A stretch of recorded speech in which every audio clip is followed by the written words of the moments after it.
Hello friends, मैं हूं सन्मय प्रकाश और आप देख रहे हैं यूट्यूब चैनल सरकारी जॉब न्यूज़। आज के इस करंट अफेयर्स वीडियो में बहुत सारे इंपॉर्टेंट टॉपिक है। उन सबको सबसे पहले क्वेश्चंस के रूप में देख लेते हैं, फिर डिटेल बात करेंगे उन सब पे। तो भारत ने ब्रिटिश महारानी एलिजाबेथ सेकेंड के निधन पर राजकीय शोक घोषित किया है। कितने दिनों का और कब तक ये तिरंगा झुका दिए जाने का फैसला किया गया है सेंट्रल गवर्नमेंट के द्वारा। इंपॉर्टेंट बात है, ऑपरेशन लंदन ब्रिज ये इंटरनेशनल मीडिया में बहुत सुर्खियों में है। तो ये किससे संबंधित है, क्या है मामला? ये मानव विकास सूचकांक यानी ह्यूमन डेवलपमेंट इंडेक्स, उसकी रिपोर्ट आई है। तो उसमें भारत की रैंकिंग लेटेस्ट क्या है? इंडिया गेट के पास ग्रैंड कैनोपी में किस स्वतंत्रता सेनानी की प्रतिमा स्थापित हुई है, और वो जो कैनोपी है उसका इतिहास बताएंगे आपको। केंद्रीय मंत्री नितिन गडकरी ने कार की पिछली सीट की जो सवारी है, जो लोग बैठ रहे हैं, तो उसके लिए नए अलार्म को अनिवार्य करने का ऐलान किया। तो क्या है वो अलार्म? इसके अलावा भी कई और क्वेश्चन है, सब पर चर्चा होगी दोस्तों। तो शुरू करते हैं। और पहला क्वेश्चन बहुत ही इंपॉर्टेंट है, और हाँ, जिन लोगों ने सब्सक्राइब नहीं किया ज़रूर कर लेना, ठीक है। तो क्वेश्चन होगा पहला, भारत ने ब्रिटिश महारानी एलिजाबेथ सेकेंड के निधन पर कितने दिनों तक तिरंगा झुकाकर राष्ट्रीय शोक की घोषणा की है? आंसर होगा 1 दिन, ठीक है। न्यूज़ भी आप देख रहे हैं, India declares state morning on Sunday. Sunday का मतलब हुआ कि 11 सितंबर को 1 दिन के लिए राजकीय शोक घोषित किया गया है। तो ब्रिटेन की महारानी का निधन हो गया, तो उसके साथ साथ भारत भी शोक मना रहा है और ऐलान कर दिया गया। तो ब्रिटेन के अब किंग कौन हो गए हैं? चार्ल्स थर्ड तृतीय। ओके, तो भारत में राजकीय शोक आखिर क्यों हो रहा है? क्योंकि एक तरह से सम्मान प्रकट करने के लिए सेंट्रल गवर्नमेंट ने ये फैसला किया है। तो क्या क्या होगा राजकीय शोक के दौरान? तो पूरे भारत में शोक के दौरान राष्ट्रीय ध्वज जो है तिरंगा, वो इमारतों पर आधा झुका रहेगा, वहीं पर जहाँ पर नियमित रूप से रेगुलरली तिरंगा फहराया जाता है। और इस दिन यानी 11 सितंबर को कोई भी ऑफिशियल इंटरटेनमेंट के कार्यक्रम नहीं होंगे गवर्नमेंट के द्वारा। ये पूरे देश की बात कही जा रही, ठीक है। और भारत की राष्ट्रपति द्रौपदी मुर्मू, उपराष्ट्रपति जगदीप धनखड़ और प्राइम मिनिस्टर नरेंद्र मोदी ने महारानी एलिजाबेथ सेकेंड के निधन पर शोक भी व्यक्त किया है और ऐलान तो कर ही दिया। तो एक महत्वपूर्ण खबर ये देखने को मिल रही है। और शोक की बात जो है ना, भारत सहित दुनिया के बहुत सारे देशों में इस तरह के शोक के कार्यक्रम आयोजित किए जा रहे हैं, ठीक है। और महारानी के बारे में मैंने बहुत सारे डिटेल कल के वीडियो में बताया था कि वो केवल यूनाइटेड किंगडम की ही महारानी नहीं थी, बल्कि उसके अलावा 14 और देशों की भी राष्ट्र प्रमुख या कहें महारानी क्वीन थी, ठीक है। तो अगर आपने कल का वीडियो नहीं देखा ज़रूर देख लेना। चलिए आगे बढ़ते हैं, अगला क्वेश्चन लेते हैं, ये भी महत्वपूर्ण है। ऑपरेशन लंदन ब्रिज और ऑपरेशन यूनिकॉर्न मीडिया में, खासतौर पे इंटरनेशनल मीडिया में काफ़ी सुर्खियों में, काफ़ी चर्चा में। तो ये किससे संबंधित है इनमें से? आंसर होगा एलिजाबेथ सेकेंड के निधन से जुड़ा हुआ ये प्रोटोकॉल है। ओके, न्यूज़ आप देख रहे हैं द हिंदू में, ये खास तरह का प्रोटोकॉल है। और ब्रिटिश क्वीन एलिजाबेथ सेकेंड का निधन कब हुआ है? 8 सितंबर को 96 ईयर की उम्र में। और आपको आश्चर्य होगा कि अभी से कई सालों पहले 1960 के दशक में, न्यूज़ भी आप देख रहे हैं इंडियन एक्सप्रेस में, ये ऑपरेशन लंदन ब्रिज को बना लिया गया था। एक प्रोटोकॉल बना लिया गया था कि ब्रिटेन की क्वीन की जब डेथ होगी तो उसके बाद क्या क्या कार्यक्रम होंगे, एक एक करके पूरे 10 दिनों का कार्यक्रम है। ओके, तो ऑपरेशन लंदन ब्रिज, इसके बारे में पहली बार इसका खुलासा कब हुआ था? तो द गार्जियन न्यूज़पेपर है, यूनाइटेड किंगडम का बहुत प्रतिष्ठित अखबार है, तो उसने 2017 में पूरा का पूरा जो ऑपरेशन लंदन ब्रिज है उसको पब्लिश कर दिया था। और फिर 2021 में भी पॉलिटिको न्यूज़पेपर ने इसको पब्लिश कर दिया था। और इसमें यही एक था कि ब्रिटेन की क्वीन एलिजाबेथ सेकेंड कि जब भी मृत्यु होगी, निधन होगा, तो उसके बाद क्या क्या किया जाएगा, कैसे कैसे उसके बारे में बताया जाएगा लोगों को। पूरा प्रोटोकॉल, एक एक चीज़ तैयार था। जैसे मैं आपको बताऊं कि उसमें ये बताया गया है ऑपरेशन लंदन ब्रिज में कि जब भी डेथ होगी तो जो लंदन में महल है बर्मिंघम पैलेस, वहाँ पर गेट पर ये चिपकाया जाएगा, ऐलान किया जाएगा कि महारानी की उनका निधन हो गया। ओके, और इसके बाद तमाम प्रक्रिया होंगी, फिर नए जो किंग है उसकी उनकी नियुक्ति हो जाएगी, और वही हुआ ही है। नई नियुक्ति हो गई, नए किंग बन गए हैं। कौन किंग बन गए हैं? तो प्रिंस चार्ल्स जो थे वो अब किंग चार्ल्स 3 हो गए हैं। ठीक है, और उसी ऑपरेशन लंदन ब्रिज के अनुसार ही किंग चार्ल्स तृतीय ने जनता को संबोधित भी किया, और फिर वो डेथ के बाद, ये जब किंग बन गए महारानी के डेथ के बाद, तो ये बाहर निकले, पब्लिक से भी मुलाकात की।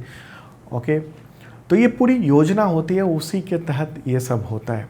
ठीक है, प्रधानमंत्री कैसे जाएंगे, जैसे अभी प्रधानमंत्री कौन है ब्रिटेन की, यानी यूनाइटेड किंगडम की कह सकते हैं आप, तो लिज ट्रस। ओके, तो उनको एक सभा करनी है और 10 दिनों तक संसद को स्थगित कर देना है, तो वो सब कुछ हुआ है। ओके, तो पहले दिन का कार्यक्रम हो गया है। सेकेंड डे का कार्यक्रम भी उसमें लिखा हुआ है, ऑपरेशन जो लंदन ब्रिज है उसमें। और ये जो ना ऑपरेशन यूनिकॉर्न, वो 1 डे का कार्यक्रम, मतलब कि जहाँ पर निधन हुआ ब्रिटेन की क्वीन का, एलिजाबेथ सेकेंड का, कहाँ पर हुआ है? तो स्कॉटलैंड में हुआ है। तो स्कॉटलैंड में जो एक महल है उसमें निधन हुआ, तो वहाँ का भी पूरी प्रक्रिया लिखी हुई थी कि वहाँ पर जब निधन होगा तो उसके बाद क्या क्या करना है। ठीक है, ये 1 डे का, और बाकी का पूरा जो है वो ऑपरेशन लंदन ब्रिज नाम था। ठीक है, तो पहले दिन का कार्यक्रम हो गया ये सब। अब सेकेंड डे का जो कार्यक्रम है वो महारानी के ताबूत को बर्मिंघम पैलेस लाए जाना है, उनके पार्थिव शरीर को शाही ट्रेन या प्लेन से लंदन लाया जाएगा, और ब्रिटिश प्राइम मिनिस्टर और मंत्रिमंडल जो है वो पैलेस में मौजूद होगा। फिर तीसरे दिन क्या होगा? तीसरे दिन ये होगा कि चार्ल्स 3 जो हैं वो यूनाइटेड किंगडम के दौरे पर जाएंगे। शुरुआत होगी स्कॉटिश संसद से, वहाँ पर जाकर वो संबोधित करेंगे, और फिर एडिनबरा भी वहाँ जाएंगे। और चौथे दिन क्वीन एलिजाबेथ के जो पार्थिव शरीर है उनको बर्मिंघम पैलेस से वेस्टमिंस्टर हॉल, उसके पास में ही है, बर्मिंघम पैलेस के पास में ही है लंदन में, तो वहाँ पर ले जाने का पूरा रिहर्सल होगा। 5वें दिन महारानी एलिजाबेथ की उनके पार्थिव शरीर है उसको ले जाया जाएगा वेस्टमिंस्टर हॉल में। 6ठे दिन अंतिम संस्कार की पूरे रिहर्सल की जाएगी। 7वें दिन किंग चार्ल्स 3 जो है वो वेल्स संसद में शोक प्रस्ताव प्राप्त करेंगे, और उसके लिए वो वेल्स की यात्रा भी करेंगे। ठीक है, और 10वें दिन अंतिम संस्कार किया जाएगा। तो ये पूरा कार्यक्रम जो है ना वो सब तैयार किया हुआ है, कहाँ पर उनको दफनाया जाएगा महारानी को, ये सब कुछ बताया हुआ है। तो ये आपके एग्जामिनेशन के लिए इम्पॉर्टेंट है, और जानने के लिए भी ज़रूरी है कि ऑपरेशन लंदन ब्रिज ये क्या है, और ऑपरेशन यूनिकॉर्न ये दोनों जो है ना वो क्या है, तो प्रोटोकॉल है। ओके, इम्पॉर्टेंट बात। अच्छा, कई लोग ये हमें बता रहे हैं कमेंट बॉक्स में कि अभी जो KBC चल रहा है उसमें बहुत सारे क्वेश्चन हमारे भी वहाँ आ रहे हैं। ठीक है, चलिए महत्वपूर्ण बात थी, आगे बढ़ते हैं, अगला क्वेश्चन लेते हैं। उससे पहले आपको इन्फॉर्म कर दूं कि अब तक का टोटल करंट अफेयर्स अवेलेबल है, इस वीडियो के डिस्क्रिप्शन में चेक कर लेना। मेंबरशिप लेना होता है PDF के लिए, 2 तरह के PDF होते हैं, एक होता है MCQ प्लस फुल डिटेल में, और दूसरा PDF होता है 1 लाइनर, ताकि आपकी एग्जामिनेशन की तैयारी हो सके। और टोटल अब तक का करंट अफेयर्स PDF अवेलेबल है, और उसके लिए आपको मेंबरशिप लेना होगा। मेंबरशिप 1 ईयर का है, और अभी छूट चल रही है मात्र 150 रुपये में, 150 रुपये में 1 ईयर की मेंबरशिप है। उसके थ्रू PDF तो मिलता ही है, इसके अलावा मॉक टेस्ट में शामिल होने का मौका मिलता है, और काफ़ी छूट मिलती है जो बुक्स है उसमें। तो डिस्क्रिप्शन में चेक कर लेना कैसे प्रोसेस है, उसका पूरा वीडियो भी आ चुका है अब, कि मेंबरशिप कैसे लेना है, ऐप कैसे डाउनलोड करना है, वगैरह वगैरह। ठीक है, आपके बहुत काम आएगा, हज़ारों स्टूडेंट ले रहे हैं। अगला क्वेश्चन लेते हैं। मानव विकास सूचकांक यानी ह्यूमन डेवलपमेंट इंडेक्स 2021 में भारत की रैंकिंग बताएं। ये रिपोर्ट अभी हाल ही में आई है। आंसर होगा 132। ठीक है, और ये न्यूज़ रहा है, इंडिया रैंक्स 132 इन UNDP's ह्यूमन डेवलपमेंट इंडेक्स। तो अगर हम पिछले रिपोर्ट की बात करेंगे जो 2020 की रिपोर्ट थी, उसमें इंडिया का स्थान 131 था और अभी हम एक कदम नीचे गिर गए हैं और 132 स्थान हो गया। ये रिपोर्ट या कहें ये इंडेक्स कहाँ से आई है, तो ये है ह्यूमन डेवलपमेंट रिपोर्ट है 2021-22। उसी में ये इंडेक्स को बताया गया है, ह्यूमन डेवलपमेंट इंडेक्स को 2021 का, और इसमें 191 यानी 191 देशों को शामिल किया गया है और इंडिया का स्थान 132 है। ठीक है, ह्यूमन डेवलपमेंट इंडेक्स की बात हो रही है यहाँ पर। तो यह सवाल होगा कि ह्यूमन डेवलपमेंट इंडेक्स के पैमाना क्या है। तो एक तो है औसत उम्र, स्कूली शिक्षा का औसत उम्र, अपेक्षित शिक्षा, स्कूली शिक्षा और प्रति व्यक्ति आय। अब देख लेते हैं कि टॉप 10 जो देश हैं वो कौन कौन से हैं ह्यूमन डेवलपमेंट इंडेक्स में। तो नंबर 1 है स्विट्जरलैंड, सेकंड पे है नॉर्वे, थर्ड पे आइसलैंड है, फोर्थ पे हांगकांग जो कि चाइना का एक हिस्सा है, फिफ्थ पे है ऑस्ट्रेलिया, सिक्स पे डेनमार्क, सेवन्थ पे स्वीडन है, एट्थ पे आयरलैंड, नाइन्थ पे जर्मनी और टेंथ पे है नीदरलैंड। तो ये टॉप 10 कंट्रीज़ हैं। और अगर हम बात करेंगे कि हमारे पड़ोसी देशों का क्या हाल है, तो इंडिया का तो स्थान 132 है और पड़ोसी देशों में चीन का है बेहतर स्थिति है इंडिया से 79, भूटान की भी स्थिति बेहतर है 127, बांग्लादेश की भी स्थिति बेहतर है 129, नेपाल की हमारे से ख़राब है और पाकिस्तान की ख़राब है। ठीक है, तो ये है पड़ोसी देशों की स्थिति। ओके, और अगर हम बात करेंगे जो आर्थिक रूप से संपन्न देश हैं उन सब में, तो जर्मनी तो 9th स्थान पर था, यूनाइटेड किंगडम 18वें स्थान पर है, अमेरिका जो है ना 21वें स्थान पर, फ्रांस 28वें स्थान पर, रूस 52 स्थान है उसका, ब्राज़ील का है 87। ठीक है, तो ह्यूमन डेवलपमेंट इंडेक्स है। और अगर हम बात करेंगे इंडिया की, जो इंडेक्स के इंडिकेटर है उसमें क्या स्थिति है, तो लाइफ एक्सपेक्टेंसी में जो रिपोर्ट आई है उसके मुताबिक 67.2 ईयर है और एक्सपेक्टेड ईयर ऑफ स्कूलिंग क्या होगी, तो 11.9 ईयर एक्सपेक्टेड ईयर है, एवरेज की बात हो रही है। और years of schooling for education 6.7 है इस वक्त। ठीक है, national income per capita standard living के लिए वो है $6,590, तकरीबन 5.25 लाख ईयरली के आसपास, ये एवरेज में आ रहा है। ओके, आप देखिए कि एवरेज में 5.25 लाख रुपए नेशनल इनकम पर कैपिटा है, लेकिन वो उसका जो ज़्यादातर हिस्सा जो है ना ज़्यादातर अमीरों के पास है। ठीक है, मुझे लगता है पूरी बात समझ गए होंगे और ये सब कुछ जो मैं बता रहा हूँ वो सब PDF में अवेलेबल है।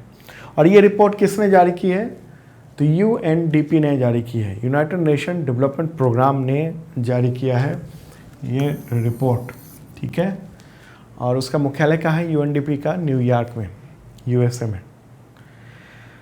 चलिए आगे बढ़ते हैं। अगला क्वेश्चन, इंडिया गेट के पास ग्रैंड कैनोपी में किस स्वतंत्रता सेनानी की प्रतिमा स्थापित हुई है? आंसर होगा सुभाष चंद्र बोस। ठीक है, वैसे मैंने कल इसके बारे में बताया था, उस वक्त जो वो क्वेश्चन जो था वो राजपथ का नाम कर्तव्य पथ किए जाने पर था, लेकिन मुझे लगा कि ये एक अलग क्वेश्चन होना चाहिए क्योंकि इसका ऐतिहासिक महत्व भी है, ये जो ग्रैंड कैनोपी है उसका। ठीक है, तो न्यूज़ पे आप देख रहे हैं कि प्राइम मिनिस्टर नरेंद्र मोदी ने 8 सितंबर को इसको लॉन्च किया है और वो प्रतिमा जेट ब्लैक ग्रेनाइट से बनी हुई है, 28 फीट ऊंचाई है। अगर हम बात करेंगे कि कहाँ पर स्थापित हुआ है, तो ये आप देख रहे हैं इंडिया गेट और उसी के पास में ये रहा, ये करीब 150 मीटर की दूरी पर है। ठीक है, इंडिया गेट से 150 मीटर की दूरी पर है और 73 फीट इसकी ऊंचाई है। ओके, तो इसी को कहते हैं कैनोपी, ग्रेट कैनोपी कहते हैं इसको। ये बहुत वक्त तक खाली था, क्यों खाली था इसके बारे में आपको बताऊं। सबसे पहले तो ये समझिए कि इसको जो बनाया है वो दिल्ली के जो लुटियन जोन है, जो इंडिया गेट और तमाम जो राष्ट्रपति भवन है, संसद है, इन सब के जो वास्तुकार थे एडवर्ड लुटियंस, तो उन्होंने इसका भी डिज़ाइन किया हुआ था। और इस कैनोपी में किंग जॉर्ज, जो उस वक्त के किंग जॉर्ज फिफ्थ, उनकी मूर्ति को स्थापित किया गया था इस पर। और मूर्ति मैं दिखा देता हूँ, ये पुराना फोटोग्राफ है और ये है यहाँ पर, ये किंग जॉर्ज फिफ्थ की मूर्ति यहाँ पर थी। 1936 में इसको वहाँ पर मूर्ति को स्थापित किया गया था। लेकिन जब आज़ादी मिली ना, तो उसके बाद जॉर्ज फिफ्थ की इस मूर्ति को लेकर व्यापक विरोध हुआ। फिर भी करीब 2 दशकों तक आज़ादी के बाद भी ये वहीं पर मूर्ति खड़ी रही। फिर 1968 में इसको हटा दिया गया वो मूर्ति, तो ये उस वक्त से ये खाली चल रही थी। हालांकि इस दौरान बहुत सारी चर्चाएं होती रहीं कि इस ग्रैंड कैनोपी में किसकी प्रतिमा स्थापित की जाए, वाद ये सब चलता रहा। हालांकि किसी की मूर्ति स्थापित नहीं हो सकी थी। तो 5 दशक तक ये खाली था, तो ये एम्प्टी कैनोपी के नाम से भी ये जाना जाता था। ओके, अब क्या हुआ है, 8 सितंबर को प्राइम मिनिस्टर नरेंद्र मोदी ने वहाँ उस जगह पर सुभाष चंद्र बोस, महान स्वतंत्रता सेनानी, उनकी मूर्ति का उद्घाटन किया है। ओके, तो इंडिया गेट के इस तरफ से दिखेंगे तो आपको यहाँ दिखाई देगा ये कैनोपी, और वहाँ पर सुभाष चंद्र बोस इस मुद्रा में खड़े हैं। ठीक है। अच्छा, कुछ महीने पहले यहाँ पर 3D होलोग्राम स्थापित किया गया था जब तक कि मूर्ति बन रही थी। अब उसको हटा के पूरी मूर्ति यहाँ पर स्थापित कर दी गई है। तो इस तरीके से आपको देखने को मिलेगा वो। मुझे लगा कि इम्पॉर्टेंट है, ऐतिहासिक इसका तथ्य है, तो वो समझना ज़रूरी था आपके लिए। चलिए आगे बढ़ते हैं, अगला क्वेश्चन लेते हैं। केंद्रीय मंत्री नितिन गडकरी ने कार की पिछली सीट की सवारी के लिए किस नए अलार्म को अनिवार्य करने का ऐलान किया है? आंसर होगा सीट बेल्ट अलार्म। ठीक है, सीट बेल्ट अलार्म। तो आफ्टर साइरस इंसिडेंट, मतलब जो साइरस मिस्त्री की डेथ हुई और बहुत बुरी दुर्घटना में ये डेथ हुई थी, और उसमें यही पाया गया कि ये जो एक्सीडेंट हुआ उसमें डेथ क्यों हुई, क्योंकि साइरस मिस्त्री और उनके साथ जो पीछे बैठे व्यक्ति थे उन्होंने बेल्ट नहीं लगाया था, सीट बेल्ट नहीं लगाया था। और आपको बताऊं कि मोटर व्हीकल एक्ट 2019 है, उसमें सीट बेल्ट न लगाने पर भी, यानी अगर पिछली सीट पर बैठे हैं और सीट बेल्ट नहीं लगाया हुआ है तो चालान कट सकता है, बहुत मोटा चालान कट सकता है। हालांकि इस नियम को ज़्यादातर लोग अनदेखा कर देते हैं और जो ट्रैफिक पुलिस है वो भी नज़रअंदाज कर देती है। लेकिन कानून बना हुआ है, ओके, कि पिछली सीट पर अगर कार के बैठे हैं आप, तो वहाँ पर भी आपको सीट बेल्ट लगाना है, मोटर व्हीकल एक्ट 2019 उसके तहत। ओके, तो टाटा सन्स के पूर्व चेयरमैन साइरस मिस्त्री का निधन हो गया उसी अनदेखी की वजह से। और ये एक वीडियो भी है जो कि सर्कुलेट हो रहा है, और कि किस तरीके से पीछे जो बैठा व्यक्ति है, ये तो पूरा पुतला है, और एक्सीडेंट करवा के क्रश करवा कर ये देखा गया कि क्या इफ़ेक्ट होता है। तो ये देखिए कि पीछे वाले ने, अंदर वाले ने, उस तरफ वाले ने जो सीट बेल्ट लगाया हुआ है वो वहीं रुक गया। ओके, लेकिन इस तरफ वाले ने जो सीट बेल्ट नहीं लगाया था वो उछल कर यहाँ जाता है और सिर यहाँ टकराता है इस विंड में। तो मतलब कि सीट बेल्ट लगाना बहुत ज़रूरी है, चाहे कार में आपके कितने भी, मतलब 6-7 जो एयर बैग्स हैं वो सब भी हों, लेकिन ज़रूरी ये है कि वहीं आप रुक जाए सीट बेल्ट की वजह से, ताकि एक्सीडेंट के दौरान ये खतरा ना हो। तो इसी वजह से केंद्रीय मंत्री नितिन गडकरी उन्होंने ऐलान किया, और उन्होंने कहा भी कि साइरस मिस्त्री की घटना जो हुई है उसके बाद हम ये फैसला ले रहे हैं कि कार की जो सीट बेल्ट है उसमें अलार्म होना चाहिए। मतलब इनबिल्ड होगा, कार आप खरीदेंगे तो वहाँ इनबिल्ड आपको अलार्म के साथ मिलेगा। अभी जो कार मिल रहा है उसमें क्या है कि सीट बेल्ट नहीं लगाते हैं तो पिंग पिंग पिंग अलग अलग तरह के अलग अलग कंपनियों में आवाज़ आती है, तो वो इरिटेशन प्रदान करता है, तो लोग सीट बेल्ट लगा लेते हैं, आमतौर पर ऐसा होता है। अब कुछ ज़्यादा ही अगर नज़रअंदाज करने वाले लोग हैं तो सीट बेल्ट नहीं लगाते। तो ऐसा ही कुछ पीछे वाले जो पैसेंजर है उसके लिए भी होगा। जैसे ही वज़न बढ़ेगा, कोई व्यक्ति बैठा है, सेंसर ये डिटेक्ट करेगा तो आवाज़ होने लगेगी लगातार जब तक कि सीट बेल्ट को लगाया नहीं जाता है उसके अनुसार।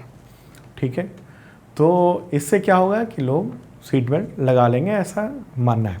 अगर इसी के साथ ही अब चर्चा काफ़ी होने लगी कि जो एक्सीडेंट, रोड एक्सीडेंट हो रहे हैं उससे रिलेटेड, तो मैंने 3-4 दिन पहले करंट अफेयर्स वीडियो में ये रिपोर्ट के बारे में पूरा डिटेल दिया था कि accident, deaths and suicide in India 2021 जो रिपोर्ट अभी अभी आई है पिछले महीने, तो उसमें एक्सीडेंट के डेटा थे। तो रोड एक्सीडेंट में एक साल में 2021 में देश भर में 1,55,000 लोग मारे गए। ओके, अब इतने लोग मारे जाते हैं हर साल तो कोई फ़र्क नहीं पड़ता ज़्यादा, लेकिन एक सारस मिस्त्री जो कि टाटा सन्स का पूर्व चेयरमैन है वो मारा गया, तो अब नियमों में बदलाव की बात चल रही है, वो हो रहा है। तो एनसीआरबी की रिपोर्ट है, उसके अनुसार इतने लोग मारे जाते हैं एक साल के अंदर में रोड एक्सीडेंट में, और बाकी अलग अलग एक्सीडेंट तो है ही। तो ये देखिए कि और रोड एक्सीडेंट में सबसे ज़्यादा जो मारे जाते हैं वो 2 व्हीलर जो होते हैं वो होते हैं। 44.5% ऐसे 2 व्हीलर्स हैं, मतलब टोटल जो आंकड़ा है 1,55,000 में से वो 44% 2 व्हीलर्स जो हेलमेट नहीं लगाते हैं और एक्सीडेंट में डेथ हो जाती है कई बार। और उसके बाद 15% आता है स्थान एसयूवी, कार, जीप, इन सब का। ठीक है, तो ये पूरा आंकड़ा आप देख रहे हैं। चलिए आगे बढ़ते हैं, अगला क्वेश्चन लेते हैं। DCGI यानी drug controller general of India, उसने वयस्कों में इमरजेंसी इस्तेमाल के लिए देश की पहली नेजल कोविड-19 वैक्सीन को मंजूरी दी है। तो ये वैक्सीन का नाम बताएं। नेजल का मतलब नाक से बूंद के माध्यम से डालते ही वो वैक्सीन असर कर जाएगी। तो इसका नाम ये रहा, इनको वैक। ठीक है, तो DCGI ने इस वैक्सीन को मंजूरी दी है। और किसकी वैक्सीन है ये, तो कौन बनाएगा भारत में, तो भारत बायोटेक। ठीक है, भारत बायोटेक को ये मंजूरी मिल गई है। और इस बात की जानकारी किसने दी है, तो केंद्रीय स्वास्थ्य और परिवार कल्याण मंत्री कौन है, मनसुख मांडविया। तो उन्होंने ट्वीट किया और ये बताया उन्होंने कि भारत की फर्स्ट इस तरह की वैक्सीन है कोविड-19 को लेकर। ठीक है, जो नेजल वैक्सीन बनाई गई। ठीक है, इंपॉर्टेंट बात, ये इस तरह की वैक्सीन होगी। चलिए आगे बढ़ते हैं, अगला क्वेश्चन। किस वाहन कंपनी ने मीडियम और हेवी कमर्शियल व्हीकल सेगमेंट में देश का पहला कंप्रेस्ड नेचुरल गैस यानी CNG ट्रक लॉन्च किया है? आंसर होगा टाटा मोटर्स। ठीक है, अब तक जो बड़े ट्रक है ना, कमर्शियल व्हीकल में जो बड़े बड़े ट्रक हैं उनमें ये CNG का इस्तेमाल नहीं होता था। बड़े ट्रक का क्या मतलब, ढेर सारे कई सारे पहिए वाले ट्रक जा रहे हैं, जो हेवी ड्यूटी के ट्रक हैं उन सब की बात हो रही है। छोटे ट्रक में तो CNG का इस्तेमाल हो रहा है, लेकिन यहाँ पर क्या हो रहा है, हेवी व्हीकल कमर्शियल जो ट्रक हैं उनमें। तो ये किया है टाटा मोटर्स ने कि CNG की सुविधा वाला अब ट्रक लॉन्च कर दिया है। ठीक है, चलिए आगे बढ़ते हैं, अगला क्वेश्चन लेते हैं। राजस्थान सरकार ने साल भर में कितने दिनों की इंदिरा गांधी शहरी रोजगार गारंटी योजना शुरू की है? आंसर होगा 100 डेज। 100 दिनों के रोजगार, 100 दिनों का रोजगार की गारंटी देने का सरकार ने ये फैसला किया और ऐलान भी कर दिया है। और उसका नाम क्या है, इंदिरा गांधी शहरी रोजगार गारंटी योजना। ये ध्यान में रखने की बात है। और राजस्थान सरकार ने बजट में 800 करोड़ रुपए इसके लिए प्रावधान भी किया हुआ था और अब लॉन्च कर दिया गया है। इससे फ़ायदा क्या होगा, फ़ायदा ये होगा कि जो राजस्थान के शहरी क्षेत्रों में जो परिवार हैं जो कि आर्थिक रूप से बहुत कमज़ोर है, असहाय है, बेरोजगार है, तो उनको रोज़गार देने का काम किया जाएगा। आर्थिक रूप से उसको संबल प्रदान करने का काम होगा। ठीक है, और वहाँ के मुख्यमंत्री हैं राजस्थान के अशोक गहलोत, तो उन्होंने कहा है कि कोविड-19 का जब इफेक्ट आया उसकी वजह से अर्थव्यवस्था के साथ ही आम लोगों का जो आजीविका है उस पर संकट आया। ग्रामीण क्षेत्र में रहने वाले जो लोग हैं उनको मनरेगा ने, जो मजदूर हैं उनको मनरेगा ने आर्थिक संकट से उबरने में मदद की। और ऐसी ही योजना अब शहरी क्षेत्रों के लिए ये लाई गई है, जिसमें 100 डेज़ का रोज़गार उपलब्ध कराया जाएगा। ओके, तो राजस्थान की बात हो रही है, ये रहा राजस्थान, प्यारा भारत है उसमें, ये रहा राजस्थान। अगला क्वेश्चन लेते हैं। लौंडा नाच के प्रसिद्ध लोक कलाकार रामचंद्र माझी, उनका निधन हो गया 7 सितंबर 2022 को। तो किस राज्य से थे? आंसर होगा बिहार। रामचंद्र माझी वो भोजपुरी के जो शेक्सपियर कहे जाने वाले भिखारी ठाकुर, उनके सहयोगी रहे हैं और बिहार की लोक संस्कृति को एक अलग पहचान दिलाने का भी काम किया है। 94 ईयर की उम्र में 2021 में उनको पिछले साल पद्मश्री अवार्ड से भी सम्मानित किया गया था और उनको लौंडा नाच के लिए जाना जाता है। लौंडा नाच जो है वो लोक नृत्य में से एक है जो लड़की के वेश में कलाकार नाचते हैं। ओके, अगर आपने नहीं कभी देखा है लौंडा नाच तो आपने गैंग्स ऑफ वासेपुर देखा होगा, जो फिल्म है, उसमें ये लौंडा नाच का पूरा सीन है कि एक युवक जो है वो लड़की के वेश में नाच रहा है, डांस कर रहा है, उसको लौंडा नाच कहते हैं, लोक नृत्य के तौर पर उसको समझा जाता है।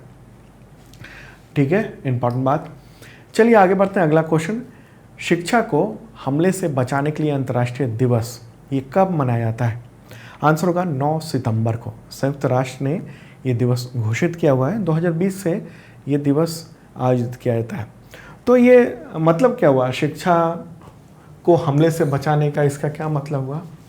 दरअसल बहुत सारे ऐसे देशों में जहाँ पर आतंकवाद है या गृह युद्ध चल रहा है, वहाँ होता ये है कि जो सशस्त्र संघर्ष वाले जो सेना है या फोर्सेस हैं, वो स्कूल और ऐसे ही शैक्षणिक संस्थानों का यूज़ कर लेते हैं और नतीजा ये होता है कि स्टूडेंट को एजुकेशन प्राप्त करने का जो अधिकार है उससे वंचित रहना पड़ जाता है। ठीक है, तो उसी वजह से ये दिवस मनाया जाता है। ओके, तो दोस्तों ये था इंपॉर्टेंट करंट अफेयर्स। कैसा लगा कमेंट बॉक्स में आप बता सकते हैं और शेयर जरूर कर दीजिए इस वीडियो को अपने तमाम मित्रों को। और हाँ, मेंबरशिप देखना मत भूलना, इस वीडियो के डिस्क्रिप्शन में सब कुछ है। बहुत मामूली सी रकम में डिस्काउंट चल रहा है, मात्र 150 में 1 साल तक आपको PDF, मॉक टेस्ट वगैरह सब कुछ करने को मिलेगा, चेक कर लेना। अब मिलते हैं कल सुबह 7 बजे के आसपास।